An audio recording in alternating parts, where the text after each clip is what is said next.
The new Meat Eater Outdoor Cookbook Wild Game Recipes for the Grill, Smoker, Campfire, and Camp Stove is out on April 24th and is available for pre-order now. Here is your book for everything that's best cooked or eaten outside, from grilling to open fire cooking to Dutch ovens to smokers to barbecue to backpacking meals to how to pull off the perfect fish fry, with pit stops along the way for lessons about Ice Age cooking methods and the best 5 ways to construct a cooking fire you can be proud of. And of course, we're focusing on wild game and fish here with over 100 recipes, including stuffed venison burgers 3 ways, wild duck with ahi verde sauce, a jerky made with cola, a gin and tonic made with fire-charred lemons, and grilled frog legs made with a sticky sweet sauce. This ain't your normal cookbook, so be prepared to be surprised. Pre-order your copy now. For more info, visit themeateater.com.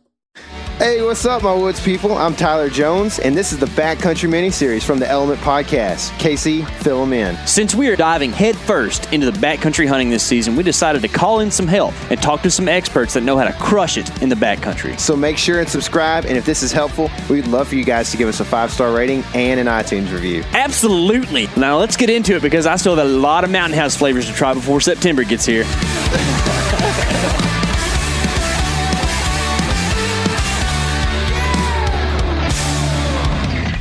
Hey guys, I just wanted to let you know real quick before we get started that we're doing a giveaway. If you haven't heard yet, in case you're a Backcountry Series only person, I wanted to let you guys know as well. We're doing a giveaway, and thanks for 100,000 downloads. We really appreciate that, so we wanted to give back to you. So the way you enter is you give a 5-star review, say something nice on Apple Podcasts, and if you have done that since the beginning of this podcast, and as many times as you can find people that will let you do that all the way until we give away this thing before hunting season, you are in the running to win a pair of Vortex 10x42 Diamondback binoculars. They're pretty awesome. There's a couple other things we're giving away as well, like Onyx premium memberships, and some things that if we get to a certain number, which 300 is our number, 300 reviews, we will give away a trail camera as well. So there's just a couple of things going on. We may even throw some more things in to sweeten the deal, but for the meantime, let's get to KC and get this thing kicked off. Today on the show, we've got Bart Miller with Klymit. Bart, how is your day going, man? It's fantastic. Good start to this Thursday morning. That's good. That's good. Did y'all get some of that really cold, nasty weather that a lot of the western states got, or are you far enough south where you didn't have the problem? Yeah, we're in the Salt Lake City area, and it has been a really unusual spring for us. Even today, it's still raining. I think we've had 11 or 12 days of rain in a row. Really cool temperatures. So really unusual, cool, wet spring out here. Wow. Yeah, that's nuts, man. I mean, it's going to be great for the habitat and stuff as summer pushes on. You know, I know the West has been in a drought for so many years. What's snowpack looking like for y'all out there right now? Best snowpack we've had in, I think, something like 13 or 14 years. Wow. On the Wasatch Range. So yeah, it's I'm staring at my window, and we've got snow-peaked mountains. Just snow level's still pretty low out here. Yeah, no, that's cool, man. So so Tyler and I were talking about this the other day, and we were trying to figure this out. But you know, you hear about winter kill and stuff. But I haven't heard a lot about winter kill this year, and you know, being from the South, like I would assume that just heavy snow means that you got to deal with that a lot. Is it a little bit different? No, that's accurate. Oddly enough, you know, even with the deep snow this year, the weather was like it would warm up kind of after, so the lower kind of wintering feeding areas for a lot of the big game stayed nice for the animals. We had, like, even last year, the year before, where the snow was so deep that a lot of us were out in habitat, just putting feed out, trying to keep the winter kill from being too harsh in our area. Yeah. Wow. Okay. Well, that's cool. It's kind of like it's the perfect storm, a sense of just stuff being able to survive through the winter and have great habitat through the spring and summer. So that's good, man. It seems like it. It really seems like it. And just seeing the deer around the lower foothills and stuff starting to grow antlers and stuff. It seems like the population is pretty solid. I don't know that for sure. I haven't checked the DWR reports, but it seems like it. Yeah, that's cool. So you work for Klymit. You're VP of sales over there, and Klymit's big thing, of course, is like sleep systems and sleeping pads, tents and bags and all this kind of stuff. And I would assume with that comes a good amount of backcountry experience firsthand with going out and testing product and doing all kinds of things. But how did you kind of get into the whole backcountry side of things? What was like your first backcountry trip? Just on a personal level, I've hunted and fished forever. Mostly lived in Utah, so a lot of experience in our Wasatch Range, where we have pretty unlimited opportunities to pack in and get some mountain lake fishing in, or plenty of backcountry hunting opportunities as well. But I've done it my whole life. I'm 46 years old now, so it's just something that I do. Yeah, cool. Yeah, that's awesome. So what? So is that like the Alpine Lake kind of stuff? Is that what kind of fishing you're talking about? Is that like your favorite thing?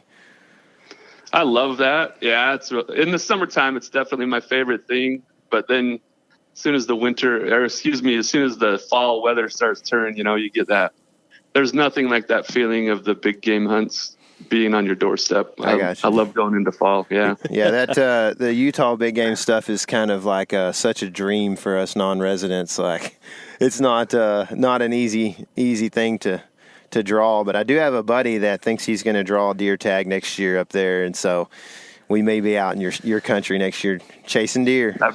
That would be awesome. Yeah, I just found out me and my 2 teenage boys, we all drew for the same unit on, we're doing muzzleloader this year. That's awesome.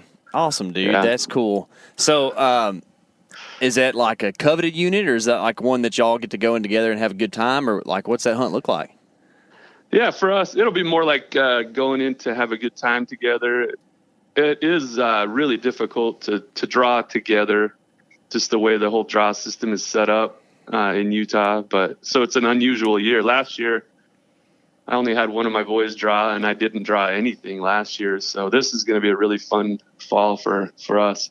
Yeah, that's cool, man. So on that hunt, is it going to be something where you do employ like, backcountry tactics, or y'all going to be truck camping, or what's it look like? No, we definitely drive up, as far as we can on the dirt roads, but at this unit, we backpack in the whole camp. Mm-hmm. A couple miles in, and then we kind of go from base camp every morning and afternoon out to chase animals. Yeah, we'll be backcountry in a tent, camping out of a tent. Awesome. So for us, this terminology is like a big thing, like because somebody from Texas or somebody from the East that's never done a whole lot of the kind of Western stuff might be kind of confused on what a base camp is, what a spike camp is. What a bivvy is, what a bivvy means, so can you like clear up those three at least for us? Yeah, for sure. Base camp, spike camp, kind of the same thing. If it's just where you get out in the backcountry, kind of trying to get at least at the bottom of your canyon, or within hiking range of your where you want to hunt. You're going to set up your tent and your stove and all that, and water source, all that kind of stuff. And you're going to sleep there. And then early mornings, you're hiking out to a hunting spot, and then usually back in the afternoon to camp to have lunch and a nap, and then back out in the evening. So yeah, you just in the Wasatch Range, you just kind of have to get your base camp or spike camp set up within range of where you want to hunt. Yeah, cool. So I was up there this past summer in the Provo area, I guess that's how you say it, and we were kind of east of the city there. Is it Uinta Mountains? Yeah. Okay. Yep. That was mainly my question. Is like, how do you say that? Because it's such a different. It doesn't look like English, So anyway, we. It's a lot of Native American words definitely used. That's one, and that's a beautiful part of the upper ranges of some of our mountains, the Yeah. Uintas. I was chasing Bonneville cutthroats and those Bear Lake cutthroats up there. Yeah. And that was like, man, it was a good time. I ended up catching both, so that was outstanding. Yeah, I was super excited. I'm a native trout junkie, so it's mainly because like you can get into these really awesome places for the price of a fishing license and just experience things a lot of times like how they've been for a long time. You know what I mean? So yeah, it's cool. And one thing I think people don't realize about Utah especially is that there's a lot of, I think, negative news about public lands and access and all those things. Mm-hmm. But in the reality out here is that more than 60% of our state is undeveloped public land access. It's easy to get to. You know, sometimes you do have to draw those difficult big game tags in order to hunt, but the public access is always there. Yeah, man. There's a lot of places to fish, hunt, whatever. Yeah, it was so beautiful up there, man. We got to, actually our favorite, we were on like an 11-day trip, just me, my wife, and my kids, and we ended up going all the way up to Red Lodge, Montana on this trip and back through from Texas. And so, but like out of that whole trip, man, when we stayed at a different campground, like every night pretty much, that the campground there at the Bear River that we were on was like our favorite, man. It was a Friday night and we were the only ones in the campground. It was the middle of nowhere. It was so awesome, man. You guys have a pretty awesome state there to play around in. From my experience, yeah, like that is the big difference. I'm lucky with my job in the outdoor industry and whatnot for the last 10 years. I've had the chance to hunt a few different states and a lot of different types of game, but you know, the Western Mountains, whether it's the Rockies or the Wasatch, definitely gives you a chance to just get lost, like you're saying, just get away from everybody in a way that I think other terrains, other habitats don't allow. Mm-hmm. That Wasatch, is that kind of north of Salt Lake there? Yep. Yeah, that's the main range you see from the Salt Lake Valley. Okay. Just out. Yeah, as you look out over, like kind of toward the Denver way. The big mountain range you see is the Wasatch Range, and then as you get closer to Colorado and Denver, it's the Rockies. So my experience in Salt Lake is usually layovers. That's kind of how it ends up happening. So I guess that's the one you can kind of see, the good range you can see when you're kind of coming in the plane or whatever there, just like the big mountains. Yeah, if you're coming in from the east, coming in from Texas like you guys would, the range you fly over getting into Salt Lake is the Wasatch Range. Yeah, cool. It's beautiful. I need to do more than just layovers there, man. It just looks like it would be awesome. But so a while ago you talked about like the ability to get out and just get away and kind of get lost, and that's huge, man. It's just something that I guess we're not really at all from an urban area, but it's very what you think of like rural farming area, you know, smaller communities around. And you see people every day, and it's just pretty common to just be on a road driving around in a car, right? So you do it every day. And that feeling of being away from like roads and people and all is just not something I get a lot. And I crave it, especially this time of year when things are starting to green up and it's getting pretty. Yeah. And it's actually starting to get hot here. So I'm like, how can we get away from this for a little while? But a big part of all that, like you were saying, of like getting back and getting lost is being able to do that. Like, and it's going to take certain specific types of gear to make it to where you're able to go back and have an enjoyable experience and not let it turn into a survival situation, pretty much, right? So for you, what do you look for in your pack that it takes to get all that stuff back in there? What kind of pack do you run? Yeah, so we have a Klymit backpack that I use, a 60 liter. It's called the Motion 60 that I load up.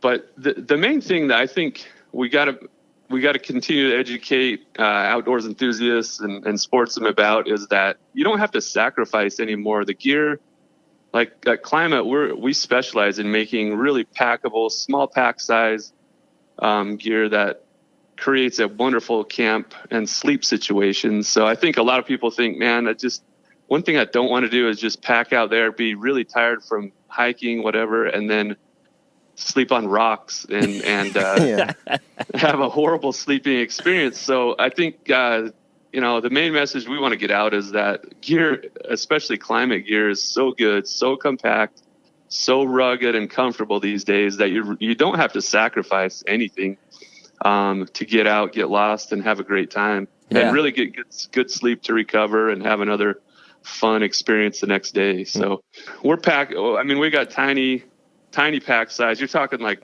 1 liter water bottle size for a full 6-foot mattress, air mattress.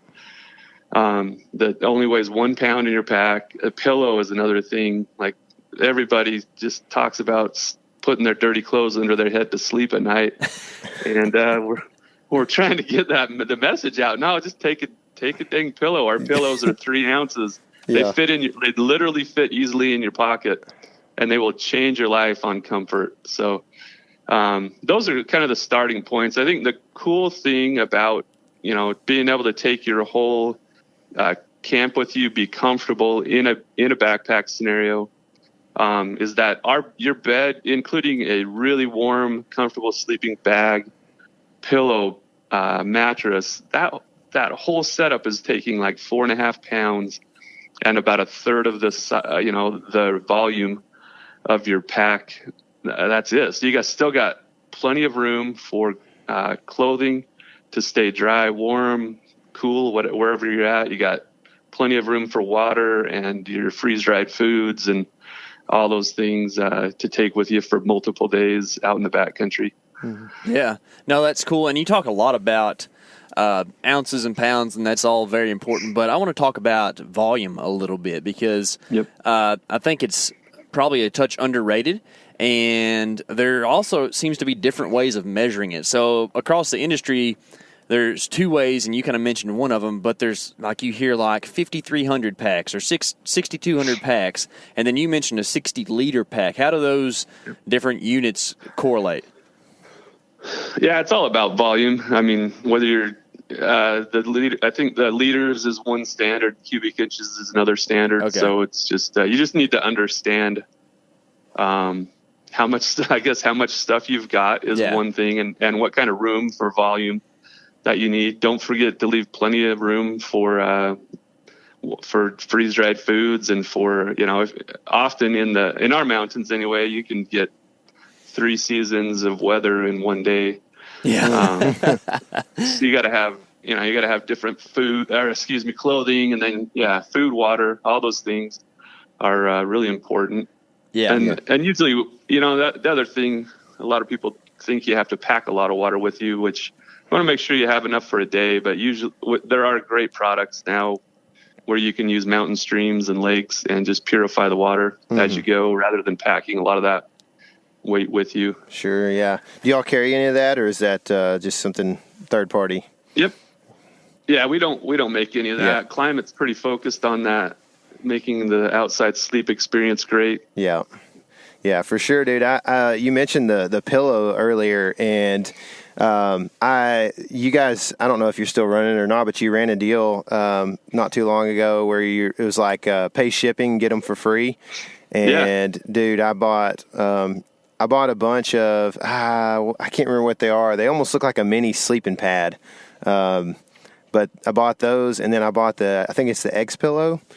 And dude, the X pillow was like half the size of my phone, like and so and we've talked to some people on this backcountry series that we're doing here, that are like, just pretty much, just pile up clothes. And I've done the same. And personally, like, I have probably several spine alignment issues from playing a lot of football in my life. And I definitely have like a mid-back problem. And so like sleeping in the backcountry is such a huge deal for me, because even on a good pad, what people consider in the industry a good pad, I've had times where I typically will wake up and just I can't hardly move because my back has just been in such a bad spot all night, and on hard ground or whatever. And so it's a huge deal for me. So the pillow, I think, I really do, like you said, I think it's going to be a game changer for me, and I'm excited to try it out. Not to mention, it's not 3 ounces. It's 2.6 ounces or something. I just can't even – I'm just not that worried about ounces that I'm going to leave that at home, I don't think, So right. But I definitely, KC has the Static V that you guys carry, and I'm going to be running that as well this year, I think. And I think that's going to be a game changer for me because, like I said, I have a nice pad. It's a Thermarest, but it's it's an extra long. I'm a pretty relatively tall guy, I guess, and I pretty heavy as well. So if I sleep on my side, I feel the ground through it, and I just feel like the Static V is built to where you can side sleep and not be crushed into the ground. For sure, yeah. It all starts with engineering. Our company was started 10 years ago by a couple of engineers, and they started using air and really durable fabrics and kind of welding really durable fabrics in a way. And then they came up with what they called body mapping, but really it was they got this clear table, a glass table, and they just started having people of different body shapes and sizes and weights lay down on this table, and they started marking all the pressure points in different sleeping positions that they could, where they could see people's pressure points hitting this glass table. And over a few years of engineering, they came up with the Static V design, which is amazing. When you're laying down, doesn't matter your weight or shape, it's going to provide all the support you need and a really nice air mattress feel underneath all your pressure points. You'll never bottom out. You won't feel the rocks from below. And you'll be happy. We just launched a couple of products. Sounds like we need to get you some before this fall's hunt, but Static V Long is one. It's a 6'6" long Static V. Oh, nice. Yeah, that's him. Yeah. And then we came up with one called Lux SL also, which is a 6'6" mattress, but it's extra wide, it's extra thick, and just a little bit more comfort, and only a few ounces heavier because we're finding better, really durable fabrics all the time that are lighter weight but still really rugged and will do a good job for you in the backcountry. Yeah, that's awesome. So that Lux, is that something that, is it designed to be taken into the backcountry, or is it more like a truck Absolutely. camper? Oh, it is? No, I think we lightened it up. So we found fabrics that, you're talking about just a few ounces over a pound. And it's 27. So the industry standard mattress is 20 inches wide, like the Thermarest you mentioned. But this one's 27 inches wide. It's 3.5 inches thick, 6'6" long. So you're talking about a lot of extra air mattress, a lot of extra cushion. Yep. Yeah, sounds bad to the bone, man. And I've been using that regular Static V for a while, and I love that thing. It's been comfortable, and I've been really honestly impressed with the durability of it because, if you pick it up uninflated, it kind of seems a little floppy and flimsy, right? But that's just kind of the nature of the beast. Whenever you're talking about lightening up that Lux and stuff like that, I don't know much about this, and maybe you can explain it, but there's different thicknesses, like is it denier or whatever the unit is that they use for different materials, and can you just explain that a little bit? Yeah. D or denier is the thickness of a fabric. We use polyester because it's a really rugged fabric, and it really welds to itself in an indestructible kind of way in our manufacturing process. So we're using polyester. Our standard is 75 denier for most of our sleeping pads, but we're finding some equally rugged. They're a little bit more expensive. So instead of paying just 55 for the regular Static V, on some of these newer, lighter weight fabric, but more comfortable mattresses, you might pay $100 or $120 at retail for it. But man, the extra comfort and still the reduced weight and ruggedness of it is kind of mind blowing for what we're doing, trying to create a great sleep experience. Yeah, no, that's cool. What precautions should a person take when they're in the backcountry with a pad like that? Is it cool to just pretty much lay it down anywhere and sleep on it, or should you be looking for a certain spot or making sure you bring Tyvek or something to lay down before you lay the pad down? Yeah, really, we try to make our mattresses, for the backcountry. And I realize that the experience in air mattresses, especially what's been available on the market 10 years ago and even 5 years ago, it's not great. And a lot of people have woken up with a flat air mattress, but Klymit is something different. It's built for the backcountry. Usually I'm sleeping in a tent or in the back of my truck when I'm using our mattresses and our sleep setup. So there is a barrier between my mattress and the ground, which is always good. Mm-hmm. We provided we put like a little emergency patch kit in every mattress. But just as long as you're smart about where you're putting your gear and not throwing it right down on cactus or something like that, I think we're built for it. We do offer a lifetime warranty.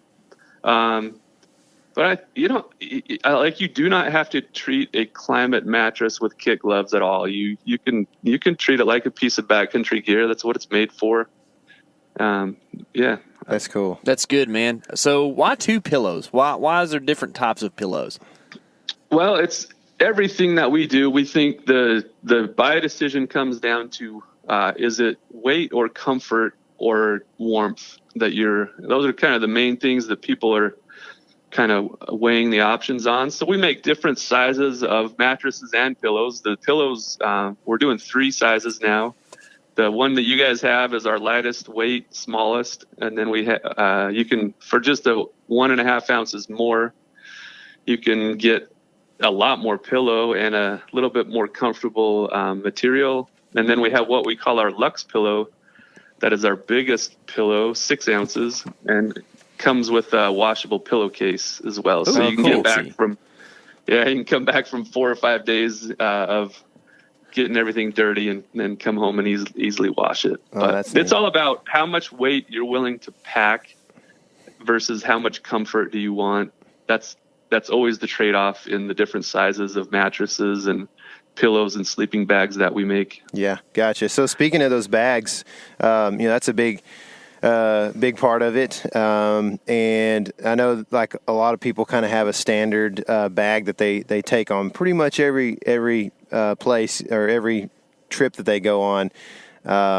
What is y'all's best seller, I guess, that would kind of be an indicator as to like for most people, what are they looking to have? Yeah, it's usually 2 things: temperature of the overnight temperatures of where you're going to be, and then your body size. So we make a sleeping bag solution to resolve both those things. The most popular temperature, the most versatile temperature, seems to be our 20-degree sleeping bags. It's what we sell the most of. Mm-hmm. It seems like we put some features in where you can unzip from the bottom. If your feet are hot, you can just stick your feet out the bottom, but still the rest of the bag can be zipped up. We also make oversized sleeping bags for guys like me that are a little over 200 pounds and or just tall and long and whatever. You just you don't like to feel that constrictive feel of a standard size sleeping bag. So we make something with a lot of extra length and shoulder room for bigger guys as well. So that's cool. It's just, yeah. And if you're in warmer temperatures, and you just need something to cover you in the middle of the night when it gets a little bit cool, we have the summertime, kind of that 35 to 50 degree bag. And we have summertime, just what we call technical blankets also for summertime sleeping. What temperature are you looking at staying comfortable at with those technical blankets? They're really summertime for sleeping. We have one that's, 55 and above overnight temps, mm-hmm. but it only weighs like 12 ounces. And so it's a pretty amazing little thing. And then we have another blanket that's more fleece lined, for a little bit colder temperatures down in that 45 to 55 range. Yeah. Gotcha. You have any, bags that are built for guys of the size 14 foot? Yeah, all of our sleeping bags have this really cool design that's unique to Klymit. We call it stretch baffle. So from the waist all the way down to your feet, we put basically elastic in the sleeping bag. So it's got the really nice mummy cut to keep you warm, but you can go fetal position. You can move your feet around freely. Gives you just a ton of extra room because of the elastic stretch that we put in our sleeping bags. And it is such a game changer as far as just keeping you comfortable, allowing freedom of movement while you're inside the sleeping bag. Mm-hmm. Yeah. So on bags, like I've never really ran a great bag. Just the normal old 32-degree bags or whatever, and the feel kind of always just stays where it's at because it's that cheap polyfoam stuff or whatever. Yep. When you start talking about down bags and stuff like that, I'm assuming that, well, let me back up a little bit. I did used to have those Army sleeping bags, you know what I'm talking about? They have down in them, and it goes everywhere. You know, they were like from World War II, Korea or something, but they were great. I mean, those things were warm until they lost all their down. But, they would get really compressed, and that's what I would imagine most down does. So, like, if you do run your down bag in like a compression sack or it's just in the bottom of your pack all, pressed in there, when you get to where you're going to sleep that night, what do you do to make sure that down is I guess fluffed back up, or do you do anything at all to take care of that? Yeah. So when you're, when the bag is at home and being stored, we provide a big mesh bag for the down bag to be stored, sleeping bag to be stored in. Yeah. Which keeps it fluffy and stuff. And then you just put it in the stuff sack and compression sack when you're ready to go pack. When you get to where you're going to camp at night and you're setting up camp, I guess the main recommendation I would give is the earlier in the evening that you put your down sleeping bag out and just kind of give it a little shake to get the down starting to do the fluff. Mm-hmm. The better. It can take half an hour to look puffy and fluffy and have all the down kind of looking not compressed, looking like it should to be comfortable. So that is a property of down. It's wonderful in that you can pack it small and it's really light. Our 0-degree bag is just over 3 pounds and packs up about the size of a basketball. So it's not a lot of room and it's not a lot of weight, which is a wonderful property of down, but you do want to keep it healthy. And down likes to be fluffy. Mm-hmm. So what about what are the main differences between an actual down, a real down, and a synthetic? Yep. Synthetics are getting better. Just as the cost of down has fluctuated so much over the last few years, a lot of manufacturers are coming up with these synthetic fill solutions that act like down, but they're a lot less expensive. So that's one main thing. Synthetic traditionally has been a lot heavier, and a lot of those big, heavy, standard sleeping bags that people have and that you described even having is they're synthetic, just usually a polyester fill that provides warmth, but they're big, bulky. The main advantage of synthetic versus down is that you can basically wash your bag in the sleeping bag in the washing machine. Where down, you want to treat it with care and wash it in a dry cleaning scenario only, so you don't get the feathers wet where they'll clump up and then you have to throw your bag away. Basically, if the insulation's not working anymore. Mm-hmm. So if you buy a down bag, make sure that the fabric is coated with water repellent, so it's not getting the fill wet. Good tip. Inside. Gotcha. So. I guess there's extra precaution just to be taken in general with a down bag. So say a lot of people talk about, like in the backcountry, if they get caught in a monsoon or something and they'll just hop in their bag at night in their wet clothes and they'll just cook them overnight and they'll be dry in the morning. Is that something that with most downs you really need to not do? You need to avoid getting it wet at all costs? You don't want the fill in a down bag to get wet. Yeah. And any good down sleeping bag, like a Klymit sleeping bag, is going to be treated. So you're going to have to really try hard to get the down wet because of the treatment on the fabrics. But, if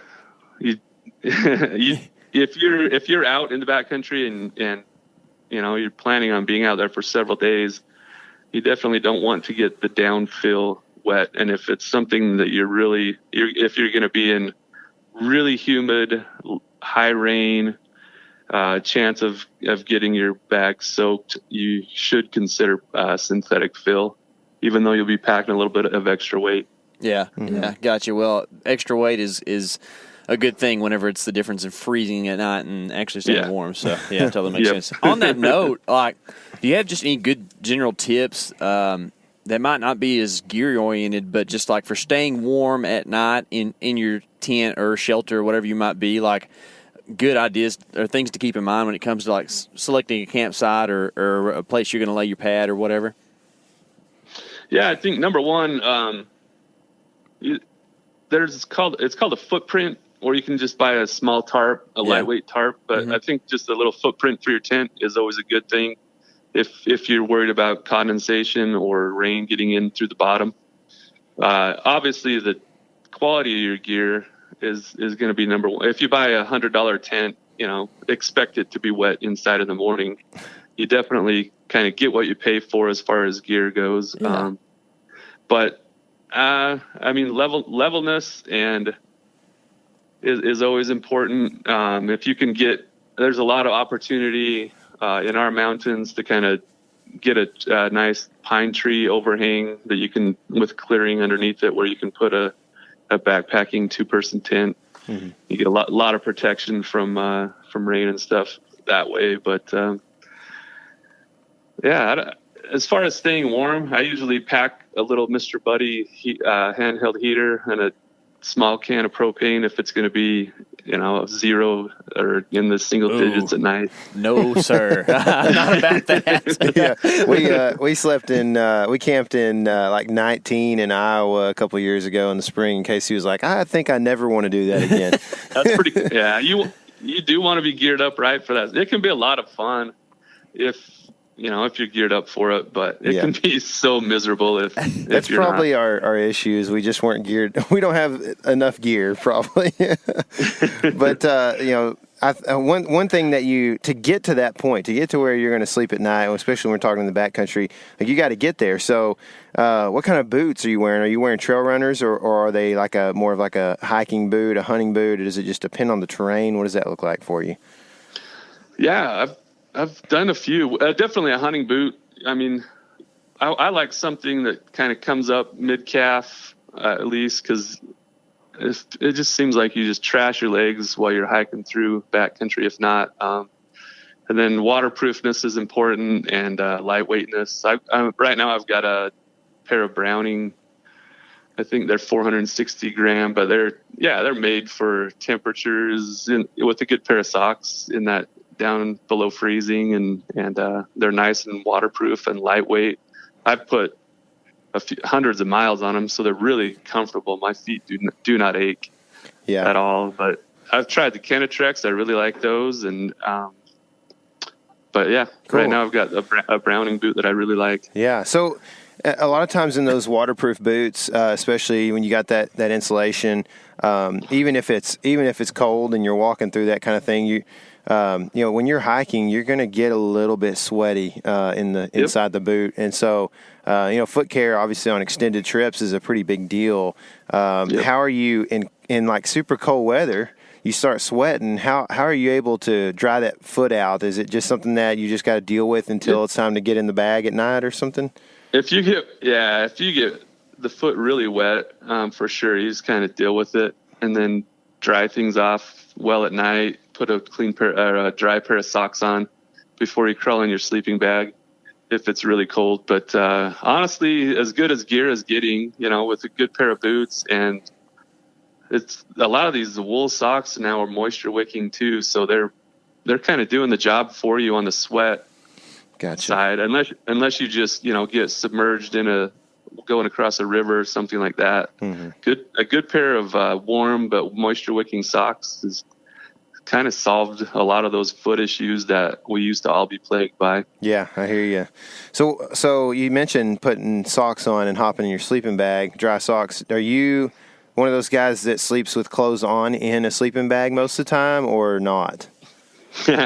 It just depends on the temperature. Honestly, I'm so temperature driven when it comes to good night's sleep. But if it's below freezing, I usually put a dry pair of socks and just wear my base layer in my sleeping bag. And then I think one thing I've really learned to enjoy is having a hoodie sweatshirt for sleeping when it's really cold, because you can take those drawstrings on your hood and just pull them tight where your nose is the only thing exposed. And man, that has changed my life. A good pillow and keeping my head warm in cold temperatures in that way, in addition to the sleeping bag hood, has kind of changed everything for me. Dude, the hoodie mummy thing you were talking about is Tyler to a T. This guy lives in a hoodie. When you were saying that, I was like, no way, it's exactly what you do. Yeah. Oh, it's funny. So earlier you were talking about the hunt that you and your 2 teenage sons are going on. And I am slightly removed from being a teenager, but I can definitely remember. And I'm around a bunch of teenagers a lot. They eat a lot, right? And that food is a big part of your life as a teenager. And being a dad, you got to feed those boys. What do you do for backcountry meals? Yeah, I've discovered Peak Refuel. It's another local Utah company, but we used to do Mountain House, but we went on we summited a 13,000 foot peak a few summers ago and took Mountain House. It was a 5-day trip, and honestly, after like day 3, even though I was starving and burning a ton of calories, I just had a hard time putting it down, like swallowing it. It was so anyway, I've discovered this company called Peak Refuel, and they've got freeze dried, really high protein, high nutrition, and really good tasting meals. So you can, it becomes pretty easy, where all you have to do is boil water on a jet boil or a Camp Shift Striker or whatever, and then put it in these bags and eat. They just hardly take any weight, and they are really nutritious and really delicious. And that's what we're doing these days. Cool. So I remember being a teenager as well, and even however old I am now, I've eaten a lot of food in my life, and so like I can't imagine growing up in East Texas, pretty much whitetail hunting culture, and in the time period that we grew up and everything, it was typically like you may like travel and go to your deer lease or whatever to hunt, and then you have deer camp. And so what you do is you get up in the morning, you go out and you hunt until like 10 a.m. or as long as you can stand it, which for me was a lot of times not that long. And then you'd come back and you'd like hang around, watch some football, eat lunch, chips and salsa, that kind of thing, and then go back out in the evening and hunt, and then come back for dinner, right? So like there was never a time that I was far from food, or that I had to like ration food, like you could always go back to camp and just get boatloads of it. So I can't imagine being a teenager, and I know like I ate considerably more than a lot of guys probably, but I had friends that ate like birds or whatever, so I know, but I just can't imagine like having done a backcountry camping trip, which we just never did until I decided to go out like after college and do that kind of thing. And so I just feel like that there's got to be some kind of snack system you have for those boys as well, like outside of the meals. Oh yeah. But like you're saying, it was so different when I was a teenager. But I think most of it was driven by not having to draw tags back then. There was no lottery system. Everybody in the family could buy a big game tag. So we did kind of similar. We'd set up trailers and motor homes at the bottom of the mountain, and everybody would come back and be able to eat all they wanted, and grandma would be making wonderful food there. And I think the whole lottery system has changed, so as a family, as an extended family, we hardly ever get to hunt together anymore. So we're doing a lot. It does mean we're doing a lot more backcountry, but also I think just food manufacturers in general have just made it easier with a lot of the freeze-dried stuff that's actually good and nutritious and makes you feel full and gives you proper nutrition. There are a lot of the granola bars and protein bars all that stuff hardly takes any weight, and we can pack a ton of snacks in with us that are actually, they're not just the old Snicker bars and apple that we used to take when I was a kid for a snack. Yeah. Do y'all do jerky or anything? Ton of jerky. Yeah. We usually turn I don't know if you guys know this, but mule deer aren't that delicious. So we turn a lot of our mule deer into jerky. Yeah. So we always have a freezer full of that to pack with us for sure. Well, it's not that they aren't delicious. It just takes some steps to make them delicious, like dehydration and salt, and and marinade. So that can cure a lot of problem. Yeah. Oh, that's right, man, for sure. So, whenever you're talking about those freeze dried meals and stuff, like the one thing that is across the board, something you're gonna have to do no matter what brand is boil water and put it in there and let it cook for a little while or let it rehydrate or whatever. Tyler and I both have ran MSR pocket rockets and fuel canisters for forever.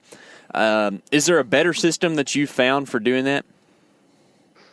Not really. I mean, I've got friends in the industry, so I, especially at Camp Chef, I use their Striker. It's a similar thing. It's just easy to ignite, but you still have to, you do have to pack a few of the fuel canisters, and you got to find water. So I got you. Not much different than what you're doing. How much, on average, how many days are you getting out of one of those normal sized fuel canisters? I mean, you can boil 2 or 3 days. Yeah, I mean, two or 3 days worth of food on one canister. Yeah, gotcha. That's a question that I've had too. Yeah, it's like you just never know.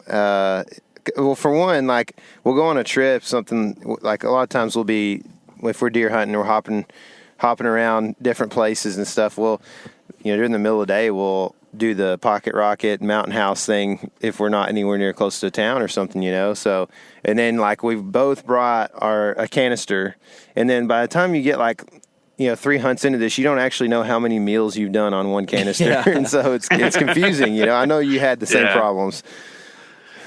Well, yeah, I mean, if we're going out for multiple days, you just got to take the risk out of it and just take a new canister with you. I think is the main thing. So, but like 2 or 3 days on a normal canister. So if you're going for 5 days, you'd need 2 of them. Yeah, for sure. Gotcha. Kind of one of the other issues is like, I end up running it in the morning to kind of heat up the tent or whatever sometimes too, and talk about not being efficient. Like when you start doing that, or you start throwing in like that extra cup of coffee here and there or wherever, it's going to take a little bit more fuel than just what it takes to make meals and stuff. But what are your speaking of like coffee? That's one for me. But like, what are your creature comforts that you got to have when you go in the backcountry? You still make sure and bring along with you. There aren't many. I mean, tough guy, man. There aren't many. I mean, I feel like we're pretty spoiled just because we have really great sleeping gear. We have the right clothing and comfortable boots, and food is so much better than it ever has been. It seems like we're spoiled out there. Just a lot of the things that were so miserable when I was a teenager are just are not that big an issue anymore. I mean, we've got power. Like we can keep my kids' phones all charged up. They can play video games all night long and on their phones and watch videos. Like it's not. Yeah, I mean, you got little solar panels and battery packs to do all that. There's not much we can't take with us in a backpack anymore. Yeah, it's definitely cool, man. So, what about I know a lot of guys are using these to kind of set up their shelter or whatever. But do you ever use trekking poles in the backcountry? I never have.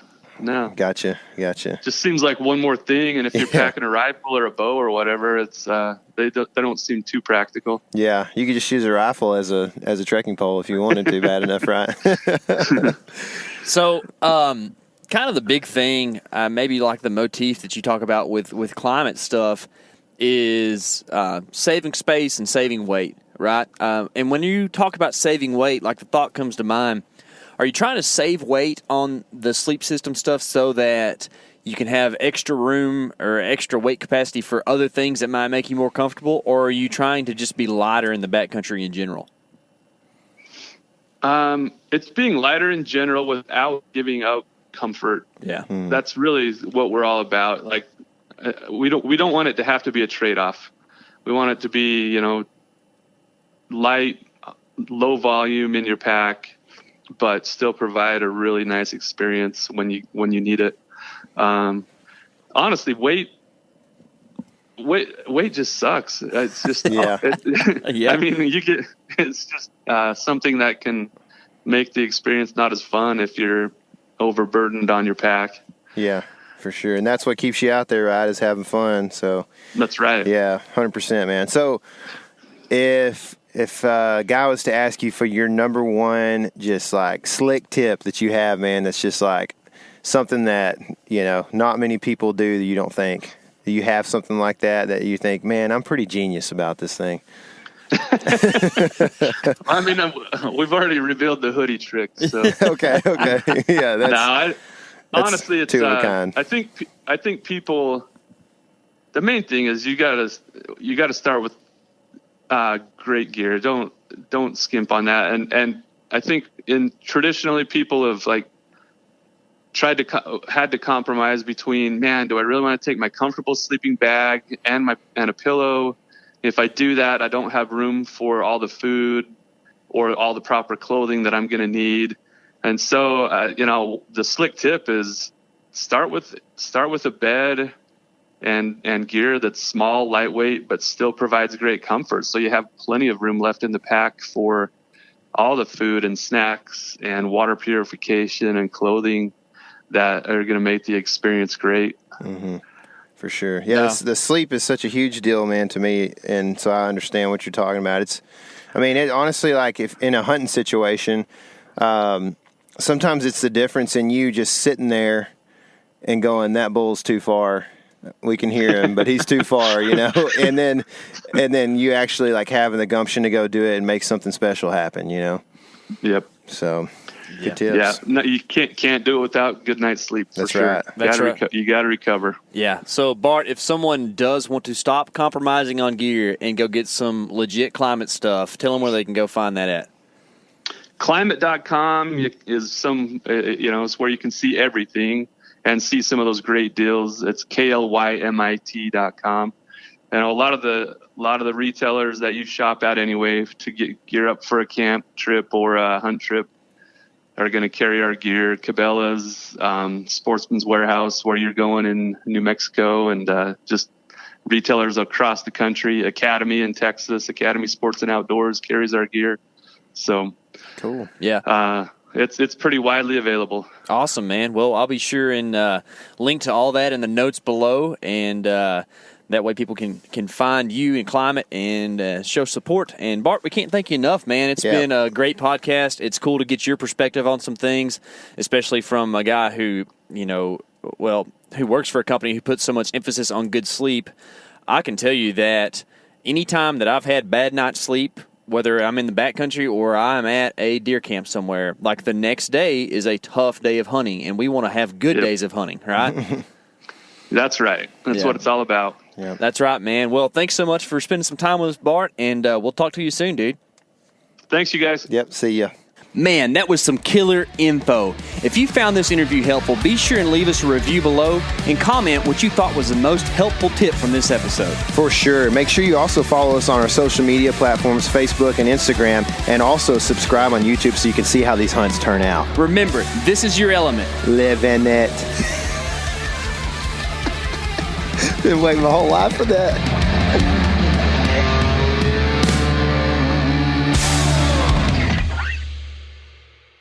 The new Meat Eater Outdoor Cookbook Wild Game Recipes for the Grill, Smoker, Campfire, and Camp Stove is out on April 24th and is available for pre-order now. Here is your book for everything that's best cooked or eaten outside.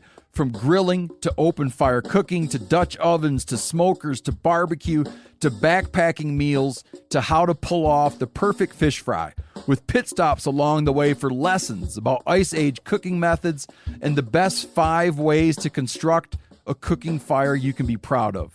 And of course, we're We're focusing on wild game and fish here with over 100 recipes, including stuffed venison burgers 3 ways, wild duck with ahi verde sauce, a jerky made with cola, a gin and tonic made with fire-charred lemons, and grilled frog legs made with a sticky sweet sauce.